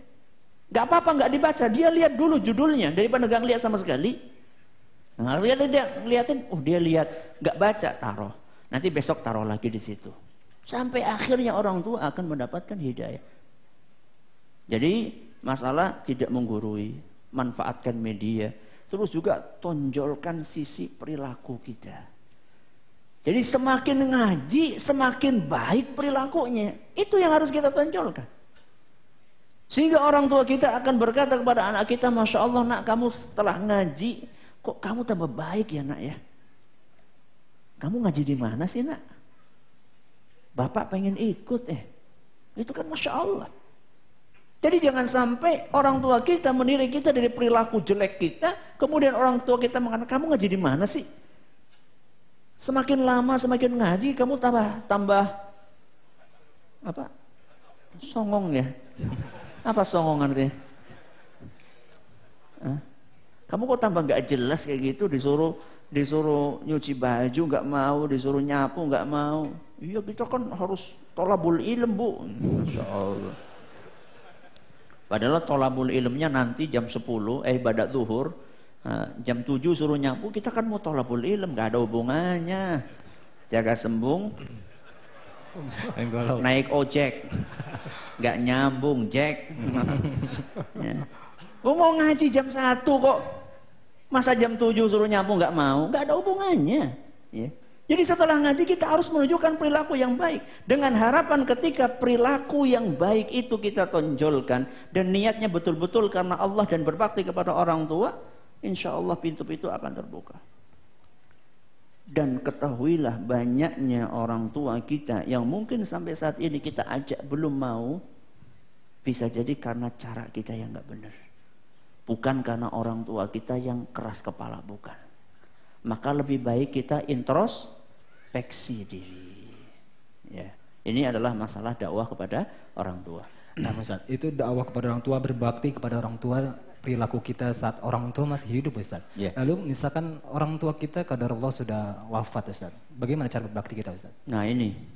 Ya, kalau orang tua sudah wafat, berarti pintunya sudah dua-duanya udah enggak ada nih, gimana nih, Ustaz?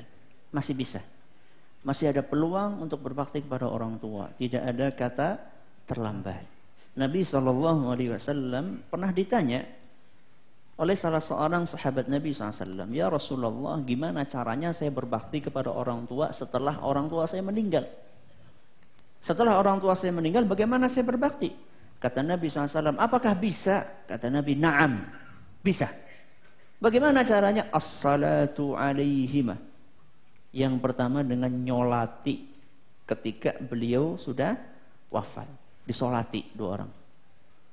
Ya, jangan sampai karena saking sedihnya sampai lupa tidak nyolatin. Ya, yang lainnya pada nyolatin, kita malah sibuk nangis sampai nggak nyolatin. Itu nggak berbakti sama orang tua. Yang pertama kata Nabi SAW, as-salatu alaihima, berbakti menyolati keduanya. Wal istighfar lahuma, mendoakan orang tua. Kapan Ustaz? Kapan juga. Kadang-kadang kita ini lupa ya, mintanya rizki terus lupa nggak doain orang tua. Ustaz, kadang-kadang saya mimpi, Ustaz, ketika tidur itu mimpi ketemu orang tua. Itu maknanya apa? Ana bilang, ana bukan ahli takwil mimpi. Tapi mungkin bisa jadi itu peringatan dari Allah, ente jarang doain orang tua. Saya kadang-kadang kayak gitu, iya ya, lama ini nggak doain orang tua, lama nggak ziarah kubur. Banyak di antara kita ziarah kubur setahun sekali. Ya, sering-sering ziarah kubur. Terutama yang kaum pria, yang kaum wanita jangan terlalu sering. Menurut sebagian ulama, sering-sering ziarah kubur, datang kubur, doakan orang tua kita di situ. Ya, kalau tidak sempat, doakan di jalan. Makanya tadi alhamdulillah itu ada yang tunjuk jari, yang doakan, nelfon. Nah, hari ini siapa yang doain orang tua? Hari ini siapa yang doain orang tua? Tuh kasih hadiah tuh. Ada Ustaz. Tadi satu. Yang mana Ustaz? Banyak nih. Coba angkat angkatan. Saya pilih dulu. Nah, itu sumringah banget Bapak. Silakan Ustaz. Kayaknya yang sepuh aja. Yang sepuh, Masya Allah, barakallahu fina wa fikum. Yang sepuhnya banyak Ustaz, yang mana Ustaz? Yang pakai kacamata. Kacamata. Bapak silakan Bapak. Ini ada buku dari Ustadz Yazid, guru kita, Biru Walidain dan uang 100.000. Masya Allah. Mungkin bisa diberikan hadiah untuk orang tua Bapak, insyaallah ta'ala. Mungkin bisa mohon maaf, dibantu Bapaknya, kasihan. Masya Allah, Masya Allah. Barakallahu fiik. Waalaikumsalam. Ini yang kedua. Jadi yang pertama nyolatin, yang kedua apa? Mendoakan. Yang ketiga kata Nabi SAW, wa ifa'un bi'uhudihima min ba'di mautihima. Yang ketiga kata Nabi SAW, memenuhi janji mereka. Memenuhi janji. Jadi kadang-kadang orang tua kita semasa hidup janji. Misalnya janji mau ngurusin masjid misalnya ya. Orang tua kita janji mau ngurusin masjid. Atau orang tua kita janji mau ngapain. Kita berusaha untuk memenuhi janji itu. Atau dia pernah janji mau beliin apa ya, sama orang lain. Itu berusaha untuk kita lakukan. Ini yang keberapa? Yang ketiga. Yang keempat, wa ikramu sadiqihima. Yang keempat adalah memuliakan teman-teman orang tua kita. Memuliakan teman-teman orang tua kita. Dan ini para sahabat luar biasa.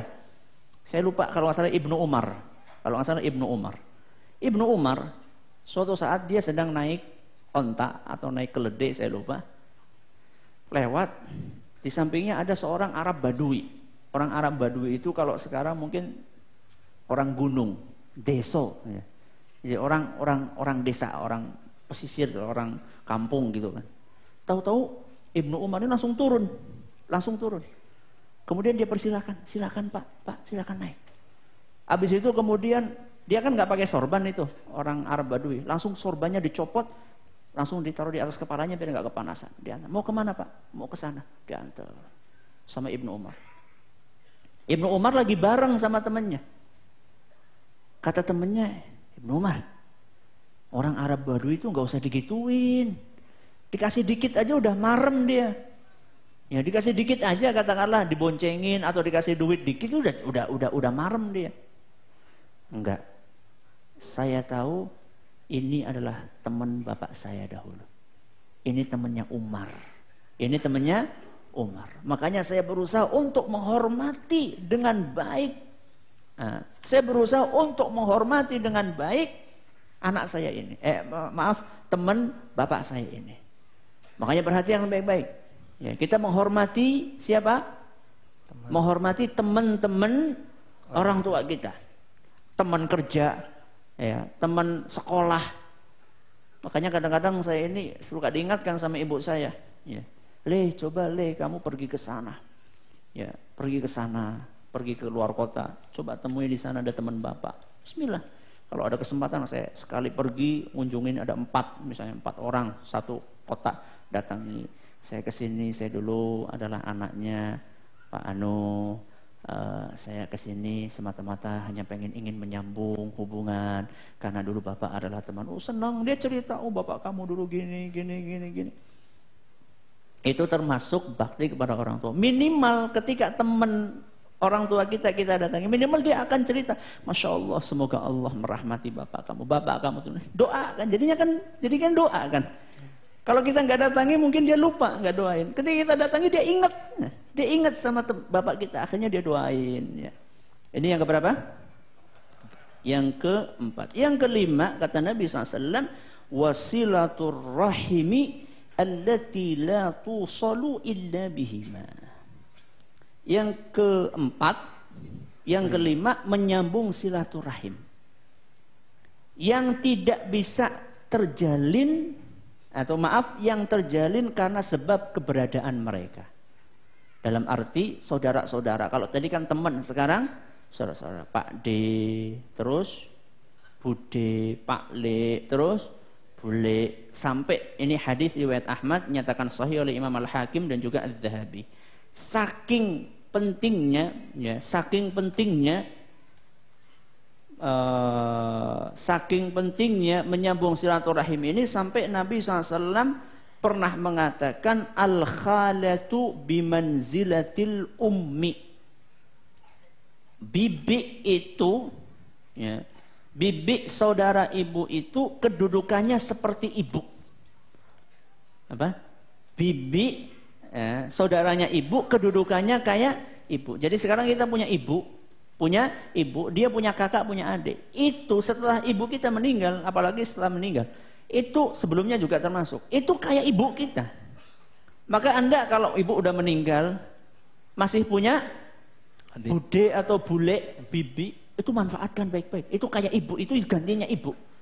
Ini hadis riwayat Bukhari. Jadi ada berapa tadi? Ada 5. Yang pertama, mensolatkan. Yang kedua, mendoakan, memenuhi janji, memuliakan teman, menyambung silaturahim. Ini beberapa yang kaitannya dengan berbakti kepada orang tua setelah meninggal. Sudah, Ustaz. Mungkin untuk kita melanjutkan memperdalam materi ini, Ustaz. Boleh kita buka tanya jawab, Ustaz, ya? Silakan. Baik, bagi Anda yang ingin bertanya jawab, untuk ikhwan kami ulangi, untuk ikhwan dikhususkan bertanya langsung kepada Ustadz agar lebih interaktif. Jadi yang memakai tulisan kita utamakan ya akhwat, Pak. Mohon maaf, Pak, ya. Jadi kalau mau bertanya bagi ikhwan bertanya langsung dan akan disediakan mic-nya agar lebih interaktif kepada pemateri kita. Ya. Ya, silakan Afan nih. Iya. Masya Allah. Wah, sudah pada nunjuk semua nih, Dak. Kayaknya abis asar lanjut lagi nih, Ustaz. Pertanyaan dari akhwat saja sudah Masya Allah. Yang rata-rata tadi sih sudah dijelaskan ya, tapi ada satu pertanyaan yang mengusik ana, Ustaz, ya. Ada suatu distorsi sosial sekarang di kaum muslimin ya, sebagian kecil itu, bahwa padahal pintu surganya itu di rumahnya gitu, Ustaz. Tapi malah mencari surga itu sampai ke luar negeri gitu, Ustaz. Padahal itu belum tentu benar juga. Menurut antum bagaimana, Ustaz? Nah, ini juga perlu dicermati nih. Ya, fenomena sebagian saudara-saudara kita yang jauh-jauh untuk keluar negeri padahal masih punya orang tua. Ada sebuah hadis yang menarik untuk kita perhatikan. Hadis riwayat Ahmad. Dari Abdullah ibnu Amr radhiyallahu anhuma. Ja'a rajulun ila Nabi sallallahu alaihi wasallam yasta'dhinuhu fil jihad. Ada seorang datang kepada Nabi SAW minta izin untuk berangkat jihad. Berangkat apa? Jihad. Jihad adalah salah satu puncak keimanan yang tertinggi. Yang dikatakan oleh Nabi SAW, dzarwatu sanamil iman, puncak keimanan yang tertinggi. Jadi sahabat ini datang kepada Nabi SAW minta izin untuk berangkat jihad. Sebelum diizinkan sama Nabi SAW, beliau bertanya, ahayyun walidaka, apakah kedua orang tuamu masih hidup? Apakah kedua orang tuamu masih hidup? Orang tersebut mengatakan, na'am, iya wahai Rasul.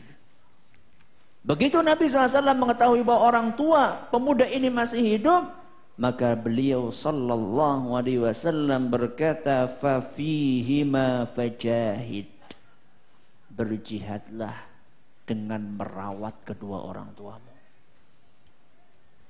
Jadi subhanallah, Nabi SAW mengarahkan kepada jihad yang lebih utama. Enggak mungkin Nabi SAW mengarahkan sesuatu melainkan sesuatu itu lebih utama, pasti.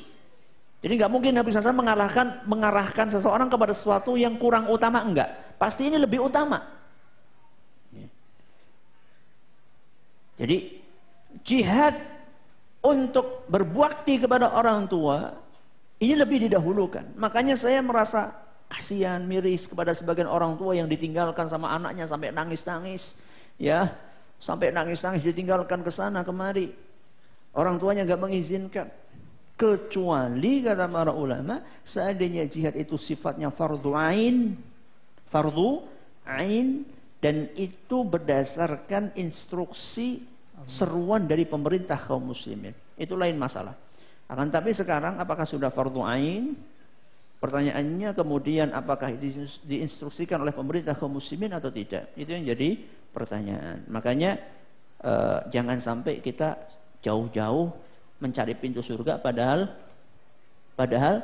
ada di rumah sendiri. Wallahu a'lam. Afani dapat hadiah nggak nih Ustaz? Gak usah panitia. Silakan bagi Anda yang ingin langsung bertanya kepada Ini Ustaz. silakan Pak. Sudah berdiri, ada. Pak. Silakan.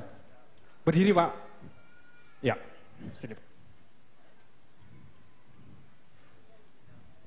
Silakan sebutkan namanya Pak. Afwan. Assalamualaikum Ustaz. Waalaikumsalam warahmatullahi wabarakatuh. Saya Taufik. Silahkan Bapak Taufik. Orang tua saya di Jawa. Saya hidup di Jakarta. Saya sudah pernah coba untuk beliau di rumah saya. Tapi beliau lebih nyaman di Jawa. Ikut kakak saya di Jawa. Nah, dan saat ikut saya, beliau lebih nyaman di Jawa karena anak perempuan. Kakak saya perempuan, kalau saya kan laki-laki. Iya Pak, tahu. Nggak perlu dijelaskan Ustaz ya. Ya, silakan lanjut Pak. Biar jelas. Lalu pertanyaannya? Lalu bagaimana cara saya berbakti kepada orang tua dengan cara tersebut? Iya. Karena orang tua saya di Jawa dan hari ini ibu saya sedang sakit. Oh iya. Mohon didoakan oleh Ustaz. Syukron jazakallah khair. Assalamualaikum warahmatullahi wabarakatuh. Waalaikumsalam. Allahumma rabban nas muthibal ba's ishfiha anta syafi la shifa illa shifa'uk shifa'an la yughadiru saqama. Allahumma rabban nas muthibal ba's ishfiha anta syafi la shifa illa shifa'uk shifa'an la yughadiru saqama. Allahumma rabban nas muthibal ba's ishfiha anta syafi la shifa illa shifa'uk shifa'an la yughadiru saqama. Pertama, saya ingin luruskan. Tadi katanya tinggal di Jawa orang tua, sedangkan Anda tinggal di Jakarta. Jakarta kan Jawa. Ya. Ini salah kaprah ini. Kamu orang Jawa, emang Betawi di mana kalau bukan di Jawa? Jadi gini ya, yang namanya orang tua itu kan nyaman-nyamanan. Jadi mana yang nyaman buat dia gitu loh. Makanya gak bisa dipaksa orang tua harus kesini, harus kesini. Apalagi misalnya tinggal ibu, dia kan tinggal di rumah itu banyak kenangan, banyak nostalgia, ya. Sehingga kalau dia tinggalkan, dia akan selalu kepikiran rumahnya. Maka disinilah anak berusaha untuk mengalah. Kalau tidak sampai taraf berpindah, ya, kalau tidak bisa sampai taraf berpindah, meninggalkan pekerjaan yang di sini, berpindah mencari pekerjaan di sana. Kalau tidak sampai taraf ini, maka Anda harus meluangkan waktu untuk sering-sering datang ke sana, ke tempatnya orang tua. Jangan cuma mengandalkan ketika musim lebaran saja. Ya, kadang-kadang sebagian orang kalau berkunjung kepada orang tuanya bukan ketika lebaran, seakan-akan kayak keliru. Ini bukan saatnya pulang kok pulang. Gak ada, harus lebaran tuh gak ada. Apalagi dalam kondisi sakit seperti ini. Dalam kondisi sakit seperti ini, Anda harus berusaha untuk mengunjungi orang tua. Apalagi maaf, Bapak adalah putra anak laki-laki. Dan anak laki-laki itu kewajibannya lebih besar dibandingkan anak perempuan. Apalagi sudah menikah anak perempuannya. Maka dalam kondisi seperti ini, Anda harus meluangkan waktu untuk mengunjungi orang tua secara berkala. Dan gak usah mengkhawatirkan masalah biaya. Apapun yang kita lakukan untuk bakti kepada orang tua kita tidak akan pernah angus biayanya. Pasti akan mendatangkan keberuntungan di dunia maupun di akhirat. Makanya kunjungi secara berkala. Kalau nggak bisa pindah, kunjungi secara berkala. Sambil mengunjungi, kalau nggak bisa sebulan sekali, ya telepon. Telepon harus jalan terus. Atau surat. Ya, sekarang ini dengan adanya HP, ya, surat itu kayak, coba antum masih nulis surat nggak? Enggak. Enggak kan? Padahal subhanallah nulis surat itu kan butuh waktu nggak lama. Paling kita duduk setengah jam kita tulis alhamdulillah baik keadaan, semoga ibu juga demikian. Orang tua kita kan rata-rata sudah lanjut. Ya. Mereka itu masih akrab dengan yang namanya surat. Senang mereka dapat tulisan tangan anaknya, apalagi ada paketnya, ada jajannya apa dikit, oleh-oleh. Ya, maka ini mungkin solusi yang bisa saya berikan untuk menghadapi masalah panjenengan, masalah Anda dan juga masalah yang lainnya. Silakan. Baik, demikian Bapak Taufik. Bapak Taufik semoga diberikan taufik ya Pak. Lanjut untuk Amin. ya. Amin. Ya, Afan mana sih? Halo. Mana tuh? Oh, itu dia. Iya, Ustadz, karena pertanyaannya banyak, kita selang-seling aja ya, Ikhwan dan Ahwat ya. Ini ada pertanyaan bagus dari Ahwat, Ustadz. Kalau orang tua kita ini beda keyakinan alias di luar Islam, bagaimana Ustadz? Apakah kita wajib terus berbakti kepada mereka? Iya. Sekalipun orang tua kita non-muslim, kita wajib berbakti. Akan tetapi tidak mengikuti ajaran dia.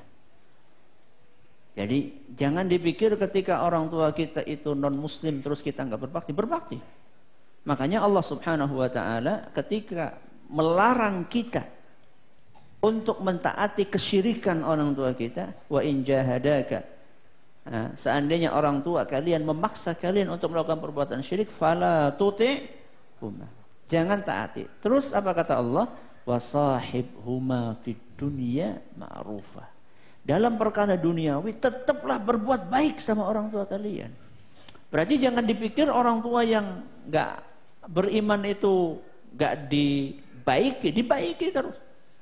Ya. Bahkan bisa jadi itu adalah salah satu pintu untuk hidayah buat orang tua kita. Didoakan boleh nggak? Doakan, mumpung masih hidup. Mumpung masih hidup, doakan apa Ustaz? Supaya dapat hidayah.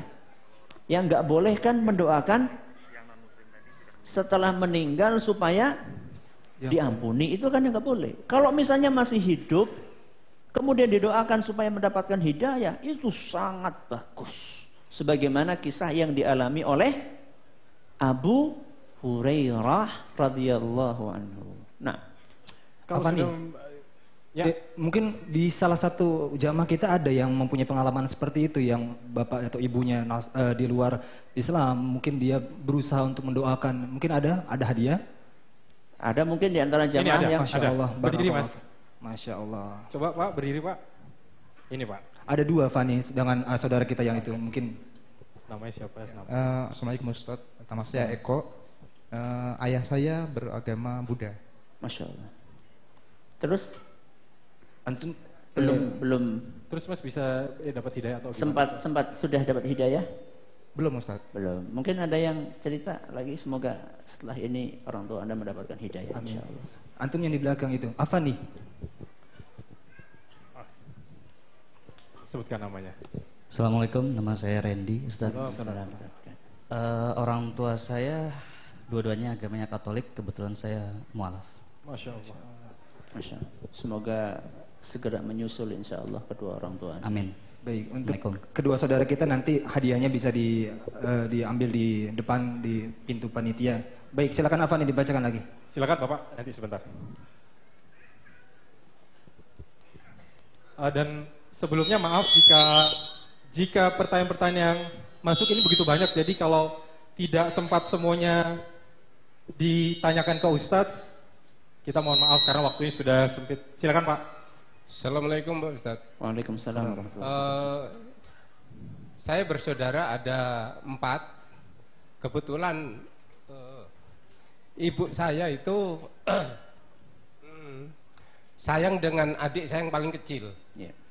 Sedangkan ibu saya pernah berpesan kalau bisa itu supaya adik saya itu diberikan rumah oleh saudara-saudaranya. Ya. Sedangkan sekarang ini ibu saya sudah almarhum. Apakah pesan itu perlu kita laksanakan sebagai anaknya, Pak? Terima kasih. Ya. Assalamualaikum warahmatullahi wabarakatuh. Kalau misalnya kita melihat tadi apa yang disampaikan, dipesankan oleh Nabi Shallallahu Alaihi Wasallam berupa 5 hal itu kan ada salah satunya adalah janji. Ya. Kalau misalnya itu ibarat janji yang disampaikan oleh orang tua, atau minimal keinginan, maka itu termasuk bakti kepada orang tua kalau kita mampu. Kalau kita mampu, dan adik yang paling kecil itu memang membutuhkan. Bisa jadi orang tua menyampaikan seperti itu karena memang mungkin yang paling kecil ini adalah yang paling kurang mampu. Kalau kondisinya seperti itu, tanpa pesan dari orang tua pun seharusnya kita membantu. Apalagi sampai ada pesan. Kecuali kalau misalnya Anda tidak mampu dan adik Anda yang paling kecil orang yang mampu, itu lain masalah, ya. Kalau kondisinya seperti yang saya sebutkan, maka sudah ada pesan orang tua, Anda mampu, adik Anda kurang mampu, maka sangat bagus untuk dijalankan, untuk kerjasama di antara saudara-saudara yang ada. Ya. Baik, syukran jazakallahu Ustaz. Ya. Ada lagi apa nih? Ada banget. Ya, ada satu pertanyaan yang oke banget nih Ustaz. Iya. Pertanyaan dari Ahwat. Hidup ini sudah susah Ustaz. Kita di dunia ini susah cari makan, ada masalah ini. Kenapa masih dibebani harus berbakti kepada orang tua Ustaz? Seru ya? Bisa dijewer, orangnya bisa dijewer. Hidup ini sudah susah, kenapa harus dibebani dengan bakti kepada orang tua? Supaya nggak susah hidupnya. Pintu Ustaz ya. Supaya nggak susah. Jadi kalau orang pengen hidupnya nggak susah, bakti sama orang tua. Nggak percaya, coba. Ya. Mungkin dia susah karena nggak berbakti. Gimana? Dia sekarang kan merasa susah. Mungkin gara-gara itu faktor yang tidak. Iya, dia susahnya, maaf. Saya tidak tahu siapa yang nanya. Akan tetapi kemungkinan susahnya karena tidak berbakti sama orang tua. Justru kalau Anda berbakti sama orang tua, Anda akan nyaman hidupnya. Pasti diberkahi, pasti. Ya, saya nggak katakan mungkin, pasti diberkahi sama Allah. Karena itu adalah ketaatan. Ya. Itu adalah bentuk ketakwaan. Allah berpesan, berjanji dalam Al-Quran, wa may yattaqillaha yaj'al lahu makhraja. Barang siapa yang bertakwa kepada Allah, Allah akan berikan jalan keluar. Wa yarzuqhu min haitsu la yahtasib, dan Allah akan beri rizki dari arah yang tidak dia sangka-sangka. Masih ada waktu? Nampaknya sudah hampir mepet Ustaz dengan waktu kita asar. Mungkin untuk penutup Ustaz ada kuis atau ada rangkuman? Silakan Ustaz. Rangkumannya ya dari apa yang tadi kita sampaikan, bahwa kita ini punya kewajiban untuk berbakti kepada orang tua kita masing-masing, dan banyak sekali ayat-ayat dan hadis-hadis yang menjelaskan tentang kewajiban berbakti yang sering kita dengar, akan tetapi ternyata kita belum memahami dengan dalam, sehingga kita pun juga belum mempraktekkan dengan baik.